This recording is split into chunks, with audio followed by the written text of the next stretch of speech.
tebi i tvojim gledalcima. Kako si? Umorno, ali zadovoljno. Umorno, da.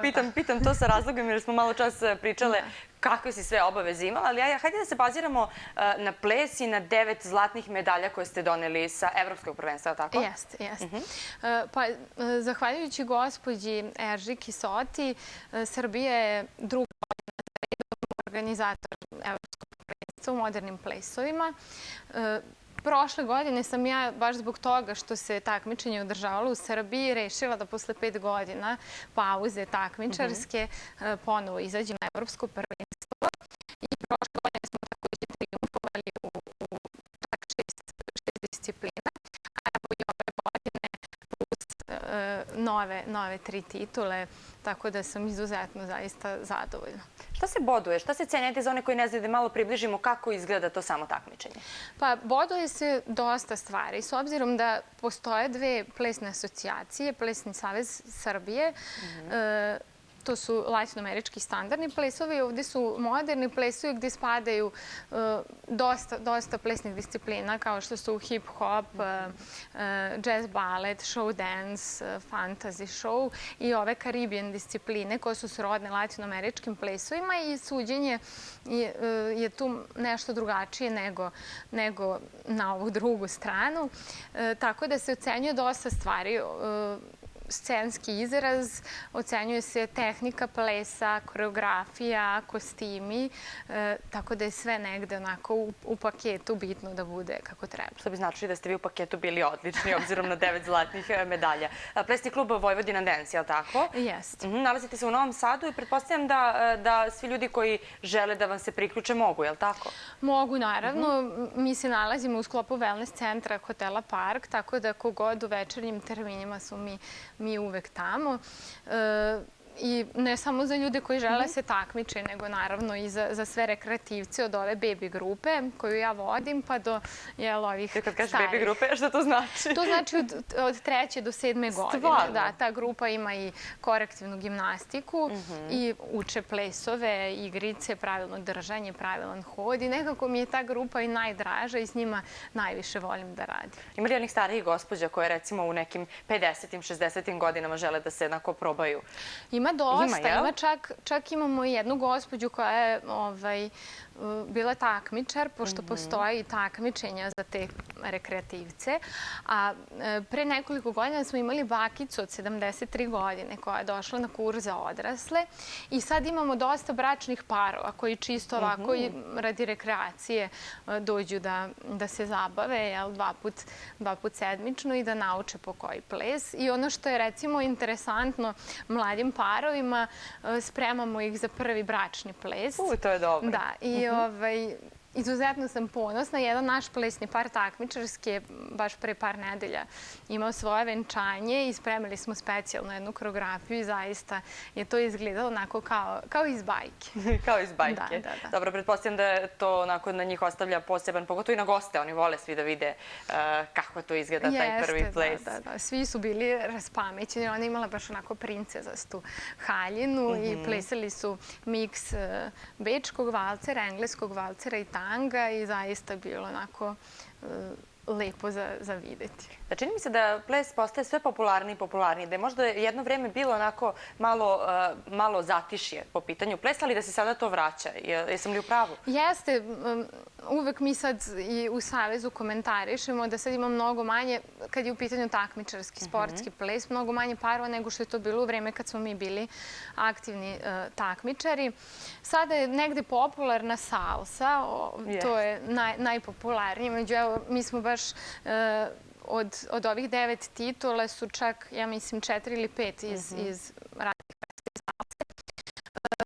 To je nekako diglo popularnost tih plesova u paru, ali trudimo se, evo, Plesni klub Vojvodine u saradnji sa Gradskim sekretarijatom za omladinu i sport odradilo jedan izuzetno lep projekat.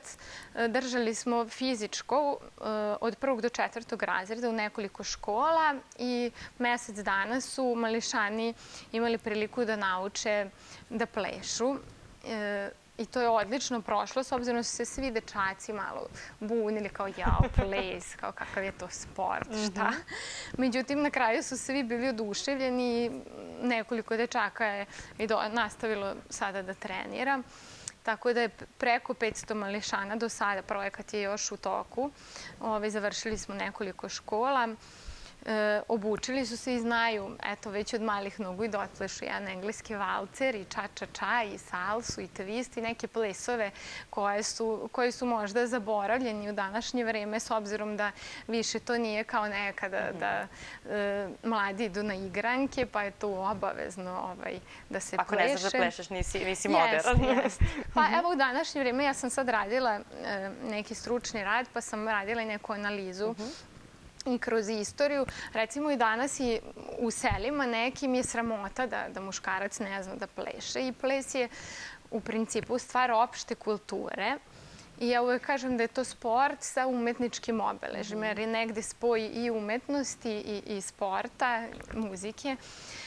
Tako da ja uvek preporučujem, pogotovo za decu, jer negde razvije i zdrav odnos između polova i lepim manirima, lepo ponašanje. Držanje, što je jako bitno, to si pomenula. Držanje, naravno. Da, tako da mislim da je odlična stvar. Ako ne sad baš da se bavi takmičarski, makar da te neke osnovne stvari, osnovne plesove savladaju. Moramo da se dotaknemo i tvog CD-a Gotov je, je li tako? Radilo se na njemu, ali dobro, koliko obaveza imaš, pretpostavljam da ne stižeš sve da uradiš u nekom kratkom vremenskom roku. Moram da priznam da sam sad negde muziku stavila u drugi plan, s obzirom da nam je dosta gusta sada takmičarska sezona, da imamo obaveza i na fakultetu i sa studentima i s nekim mojim stručnim radovima koje bi trebali konačno da se odbrane. Tako da čim sad taj talas prođe, album je gotov, ostalo je samo da odradim još fotografije, tako da će moja publika imati priliku da uživa u novim pesmama. Tako da ćemo se videti još koji put, pretpostavljam. U tom slučaju da ćemo pričati o muzici. Iz Novog Sada došla si u Beograd da bi bilo moja emisija i sada puteš za Zrenjanin i ideš dalje na snimanja. Hvala ti što si odvojila vreme za emisiju za Beograd. Hvala i tebi što si me pozvala. Svaki put ću rado doći, kao i uvek. I da pozovemo sve Vojvodina Dance, je li tako, plesni klub? Jeste, evo ja bih samo voljela, pošto njima to mnogo znači, da spomenem decu koje su, evo i ove malo starije, koji su osvojili titulu. Najmlađi član kluba, Mija, ona se takmičila u 2 discipline i osvojila je titulu sa Stefanom u jednoj disciplini i sa Markom u drugoj disciplini. Aleksa i Tina koji su odbranili svoje titule prošlogodišnje i oni su već nekako navikli, oni imaju stalno od malih nogu, već od 5. godine su dobijaju medalje. I izdvojila bi posebno Edina Idrizovića koji je u kategoriji breakdance-a, koji nije nama neka disciplina koju negujemo u klubu, ali on je student na Fakultetu za sport i turizam i odličan je u tome. I jako sam ponosna na njega što je u solo kategoriji isto uspeo da osvoji titulu za naš klub. I tu su naravno ovi seniori, tu su Taša koja je takođe trener u plesnom klubu Vojvodina zajedno sa Banetom. Oni su isto odbranili prošlogodišnju titulu. I Dule koji takođe ima svoj plesni klub, ali smo se mi, kad su ovako bitne stvari, udružili. Nas dvoje smo odbranili takođe prošlogodišnju titulu i nas 4 smo osvojili u maloj grupi takođe titulu koja je isto odbrana prošlogodišnje titula evropskog prvaka. Tako da su to svi ljudi koji su zaslužni za te nagrade. Eto, možemo da se dogovorimo pa da ih ugostimo u nekoj od narednih emisija i te klince i ljude na koje si ti ponosna i ove malo starije, zašto da ne. Hvala Slađe još jednom na vremenu koje si odvojila za nas.